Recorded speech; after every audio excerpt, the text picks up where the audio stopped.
बात है।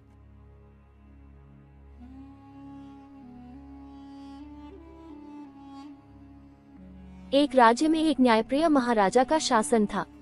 महाराजा अपने प्रजा की भलाई के लिए हर समय तत्पर रहते थे। उनका नाम दूर दूर तक उनकी बुद्धिमानी और न्यायप्रियता के लिए प्रसिद्ध था। एक दिन एक किसान रोते हुए महाराजा के दरबार में पहुंचा। उसने कहा, महाराज, मेरे खेत की फसल किसी ने चोरी कर ली। यह मेरी साल भर की मेहनत थी। अब मैं और मेरा परिवार भूखा मर जाएगा। कृपया न्याय करें। महाराजा ने तुरंत अपने मंत्रियों से जांच करने को कहा।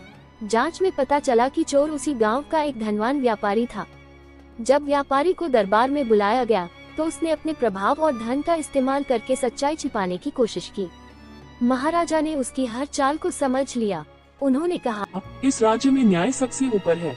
जो दोषी है उसे सजा जरूर मिलेगी। महाराजा ने अपने गुप्तचरों से चोर की पूरी सच्चाई जानने के लिए काम पर लगाया।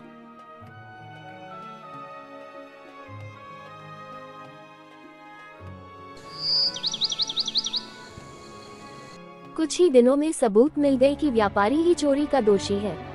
महाराजा ने व्यापारी को दरबार में बुलाया और कहा, तुम्हारे जैसे लोग समाज में असमानता और अन्याय फैलाते हैं, इसलिए तुम्हें सजा दी जाएगी। उन्होंने व्यापारी की संपत्ति का एक बड़ा हिस्सा जब्त कर लिया और उसे किसान और अन्य गरीबों में बांट दिया। साथ ही व्यापारी को 1 साल तक समाज सेवा करने का आदेश दिया। किसान ने महाराजा को धन्यवाद दिया और कहा, महाराज, आपके न्याय ने मेरी जिंदगी बचा ली। महाराजा ने उत्तर दिया, एक राजा का धर्म है कि वह अपनी प्रजा की रक्षा करे और सभी के साथ समान न्याय करे। ये कहानी हमें सिखाती है कि न्याय और सत्य की हमेशा जीत होती है, चाहे परिस्थिति कितनी भी कठिन क्यों न हो।